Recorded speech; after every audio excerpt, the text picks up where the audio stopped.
Ya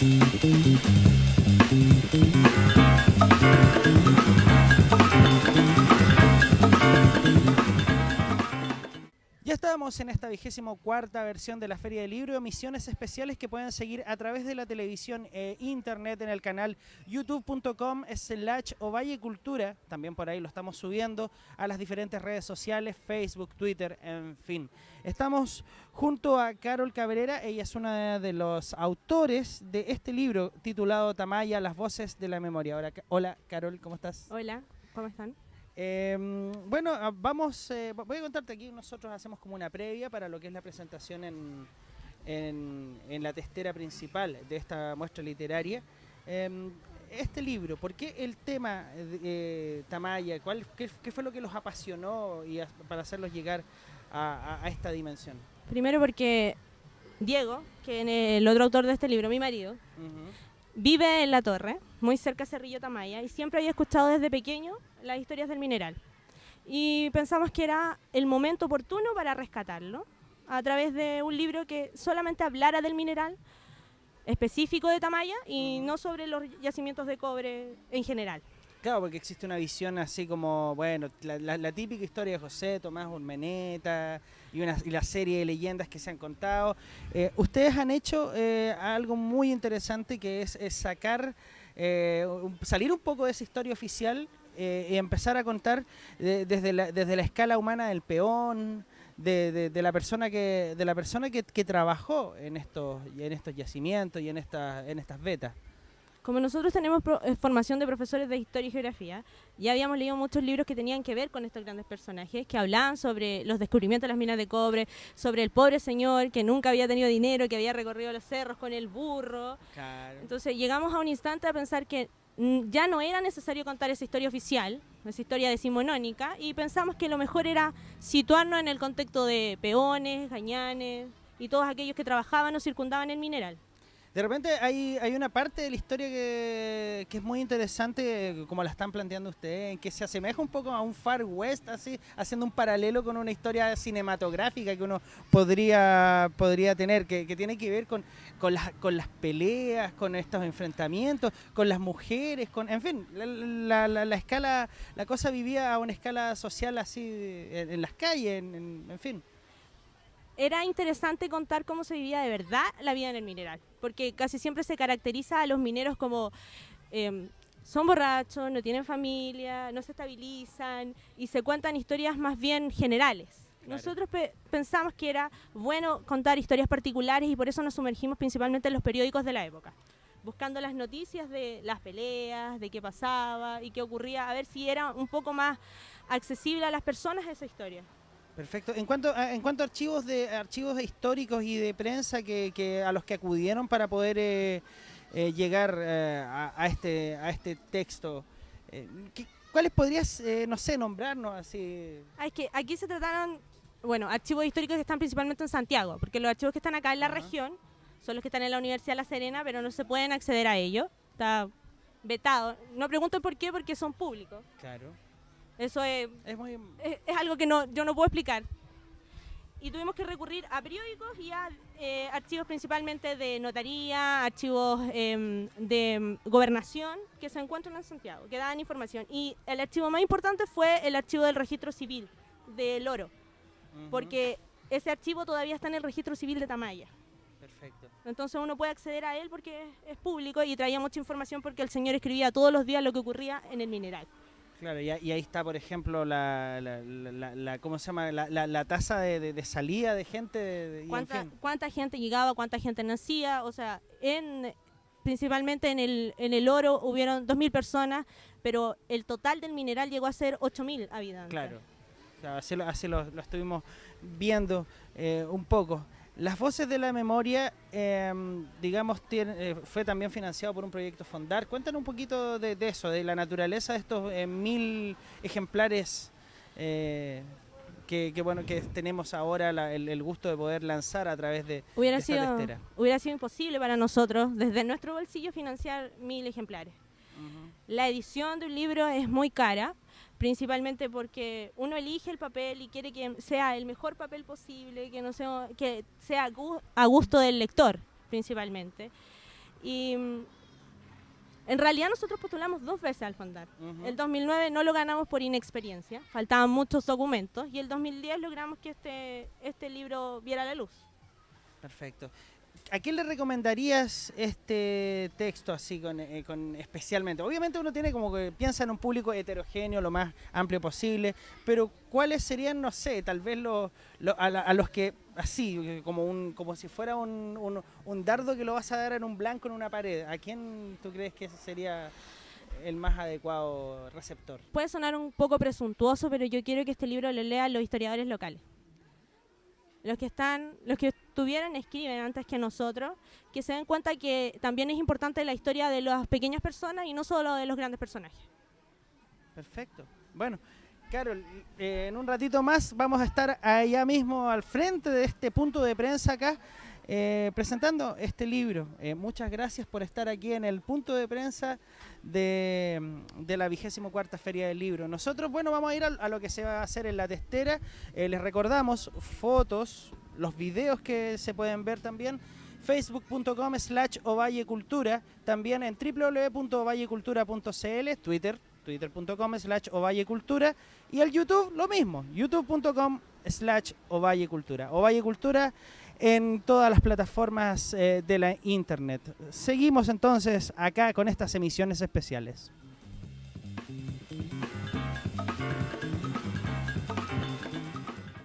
Vamos a iniciar esta primera coloquio, presentación, conversación de esta 24ª Feria del Libro en esta nueva jornada. Tengo aquí en mis manos un libro titulado Tamaya, las voces de la memoria, según su subtítulo, Rescate de la historia y tradición oral en un mineral del norte chico, en los siglos XIX y XX. Sus autores, Diego Bugueño Salvo y Carol Cabrera Castillo. Carol Cabrera, que tenemos el gusto de contar con su presencia en esta jornada. Un aplauso para Carol, por favor.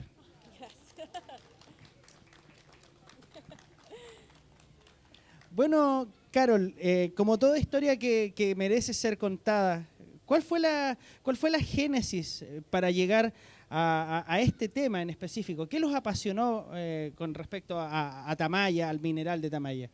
Buenas noches, gracias por estar acá. Principalmente porque esto iba a ser en una primera instancia una tesis de grado. Nosotros somos profesores de Historia en la Universidad de La Serena y tratábamos temas del norte chico.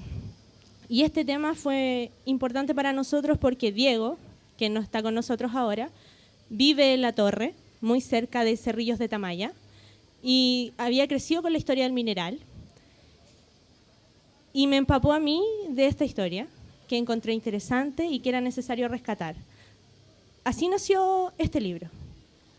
La temática de las voces de la memoria del mineral de Tamaya dista un poco, según lo que estuvimos hablando antes de esta presentación, de la visión oficial que existe acerca de la historia. No se habla de José Tomás Urmeneta, no se habla de toda esta suerte de, comillas, historia oficial, sino que se ahonda en un aspecto mucho más humano y del cual de seguro muchos de los que estamos aquí presentes poseemos cierta ascendencia, que son los peones, los mineros. Cuéntanos un poco acerca de eso. Había que tomar una decisión para construir este libro y esa decisión fue en qué nos íbamos a centrar. Si eran aquellos personajes que se había escrito durante todo el siglo XIX y todavía se sigue escribiendo, o aquellas personas que no tienen voz. Y decidimos que lo más importante para nosotros iban a ser los trabajadores y aquellas personas que no habían tenido voz. Decidimos construir este libro con ellos y para ellos. Es por eso que le pusimos como título Las voces de la memoria, porque toda la historia que se hablaba de ellos la contrarrestamos con todo lo que se acuerdan los pirquineros mayores y los que trabajan ahora en el cerro y toda la gente que vive en Cerrillo de Tamaya o que tuvo que ver algo con la minería. Nos dimos el trabajo de ir a entrevistarlo uno por uno y contrarrestar toda la información que había de historia oficial con lo que ellos recordaban. Esa fue nuestra decisión y creo que se cumplió. en el libro. ¿Se puede establecer por esta misma investigación una genealogía de la minería, de la pequeña minería en nuestra provincia? Decidimos que principalmente nos íbamos a centrar en Tamaya, porque había sido un mineral muy importante en el siglo XIX. Gracias a Tamaya fue conocido Chile en todo el mundo, principalmente porque tenía una buena ley el mineral. Los que trabajan y los que trabajaron en el mineral saben que una ley de casi el 60% es una ley muy buena. Tamaya había sido conocida en el mundo y necesitaba ser conocida por el resto, por los que ahora están.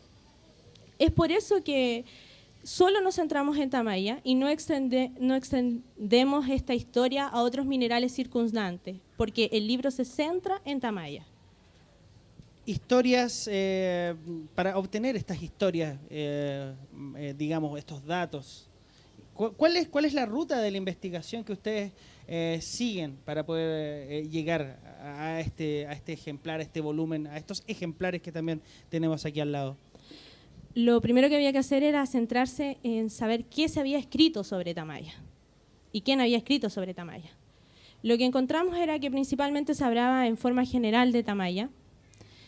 Se había escrito sobre Tamaya, pero centrándola en los minerales que circundaban el norte chico, principalmente Ovalle, y no se hablaba directamente de ella. Entonces, lo primero que hicimos fue buscar una bibliografía que hablara de ella, y posteriormente nos sumergimos en todos los archivos, ya fueran oficiales y no oficiales. Hablo de oficiales cuando hablo de archivos que pertenecen a las gobernaciones y pertenecen al gobierno en realidad, y no oficiales principalmente en periódicos y historias orales. Así construimos el libro. Dificultades, ¿alguna dificultad en particular que les haya merecido, no sé, especial atención para poder lograr este reflejo tratando de ser lo más objetivos con la verdad? Sí, el principal escollo que tuvimos para la construcción de este libro fue recurrir a cierta información que tiene la gobernación de Coquimbo, que se encuentra en la Universidad de La Serena y que no fue facilitada. Entonces tuvimos un lapso de años muy grande que tuvimos que cubrir de alguna manera y nos sumergimos en otras fuentes, en este caso los periódicos, para tratar de cubrir y soplayar esos problemas. ¿Títulos de periódicos como cuáles, por ejemplo, así para hacer memoria? La Serena, el Coquimbano, el Tamaya. El Tamaya es muy importante acá en Ovalle en el siglo XIX porque da a conocer todas las noticias de los minerales, principalmente de Tamaya, pero de todos los que circundan Ovalle. Perfecto. Y también, bueno, hay otros aspectos, lo estuvimos también viendo, que tiene que ver con los censos, no sé, ¿podrías contarnos tú un poquito de eso? Lo que pasa es que Tamaya fue tan importante que tuvo una cantidad de población relevante, llegando casi completando todos los minerales que circundaban, porque Tamaya no es un solo mineral, sino tiene muchos piques, son pequeños piques que comprenden el Cerro Tamaya. Llegó a tener 8.000 personas en su mayor auge. Para cifrarnos y para saber si acaso las cifras que tenían los documentos oficiales eran verdad, nos dimos el trabajo de revisar todos los censos. Desde 1875 en adelante, corroborando que toda la información que se daba era real. Habían unos ciertos problemas en suma, principalmente porque descubrimos que los censores en esa época, la mayoría de ellos, muy pocos sabía leer y escribir, entonces tenía el problema de las sumas finales, entonces tuvimos que sumar consecutivamente todos los censos para corroborar si acaso la población era la real. Hay otro detalle, ya que estábamos hablando de las fuentes sobre las cuales se basa este texto, que tiene que ver con lo que estabas diciendo, que es la prensa. Y en la prensa debe haber un riquísimo anecdotario con informaciones, no sé, hablaba yo hace un momento, te hablaba a ti, te decía que era como el Far West, así, uno se hace un símil cinematográfico. De un lugar lleno de hombres recios, buenos para los combos, en fin, una cosa así. Cuéntanos un poco, no sé, de eso que viste a través de la prensa que nutrió a esta investigación. Bueno, la prensa entrega información importante y riquísima del devenir del mineral y de lo que lo circunda. En las noticias se pueden encontrar epidemias, robos, asesinatos, peleas entre los mismos trabajadores, se describen las peleas de los trabajadores, las huelgas, porque hubo en San José una huelga grande que paró el mineral por 2 días. Eso para el siglo XIX es importante, parar el mineral 2 días. Ellos pararon el mineral porque se les subieron las horas de trabajo y se les bajó el jornal. Y decidieron que al toque de campana nadie iba a trabajar. El problema llegó hasta el gobernador para tratar de solucionar que volvieran a trabajar. Era importante para el dueño de la mina y para la economía del siglo XIX que el mineral no dejara de producir. ¿Hay algún otro detalle, ya no sé si de la investigación, pero digamos de lo formal? ¿Cómo dividieron, por ejemplo, las etapas de esta investigación? Porque de seguro, o sea, toda investigación tiene su cara A, B, C, en fin. Lo primero que hicimos fue recopilar, como te dije, primero la bibliografía y posteriormente de eso nos ciframos las fuentes. Perfecto. ¿Qué fuente iba a ser la necesaria? Iba a ser la principal, que no iba a contribuir más, que no iba a contribuir menos, y de eso empezamos a construir el relato. Y dividimos principalmente el libro en... Situamos a Tamaya y a Ovalle dentro de la región, porque hicimos un símil y pensamos que lo principal era que Ovalle fuera la región, no hablando de la región de Coquimbo principal, sino porque Ovalle es el centro distribuidor de todas las mercaderías y lo sigue siendo. Desde eso construimos Tamaya, después construimos la sociedad de Tamaya, como le hablaba antes, peleas, prostíbulos, chinganas y así sucesivamente. Y con posterioridad hablamos de lo que recuerdan los mineros y los pirquineros principalmente del mineral y de lo que le contaban sus abuelos o sus padres. En lo formal, ¿cuántas partes tiene el libro? Tiene 4 o 5 capítulos, no lo recuerdo bien esta. Yo escribo y no me recuerdo. Tiene casi 5 capítulos principales que se dividen cada uno en 2 subcapítulos. Es una cosa como cronológica. Claro. Que establece el... otra cosa, te hice la pregunta recién cuando lo estábamos haciendo en el punto de prensa y te la vuelvo a repetir aquí frente a esta audiencia y las ondas de radio de nuestros socios mediales, tiene que ver con... Es cierto que uno tiene de repente en mente que sea el público más heterogéneo posible el que consulte los textos que uno emana, que uno escribe. ¿Qué pasa en el caso de un texto como este, un texto histórico? Si tuvieras que ponerlo esto como una tabla de estas para apuntarle con dardos así en la pared, ¿cuál es el blanco exacto? Así que tú dices, ok, inequívocamente creo que este es el receptor más adecuado. Bueno, como tú dices, uno cuando escribe un libro quisiera que todos leyeran el libro. Tratamos de hacerlo con el lenguaje más común posible para que todos entendieran, tratar de no utilizar tecnicismos para que fuera común y pudiera leerlo cualquier persona. Pero si fuera, como tú dices, en una tabla, creo que... sin ser presuntuosa en lo que voy a decir, creo que esto va dirigido a los historiadores locales. Creo que lo principal es que desde ahora, a mi modo de ver, que también son importantes los trabajadores, no solo las personas de renombre. Si bien las personas de renombre contribuyeron a la historia de este país, si los trabajadores, esas personas que lograron las grandes riquezas de estos minerales, no hubieran sido nadie. Creo que lo importante del libro es rescatar eso, que son importantes los trabajadores, sus familias, y que es una buena opción mirar la historia desde este punto de vista, no solo desde los más importantes. Claro, siempre se dice que la historia se escribe con el puño del poderoso, del adinerado, y es bueno también tener esta pieza que sirve para tener un apropiado contrapunto, ¿ah? Y ojalá que también sea la piedra angular de un montón de investigaciones. Me imagino que ustedes los dos autores de esta obra tienen de seguro pensado seguir en esta senda, ¿ah?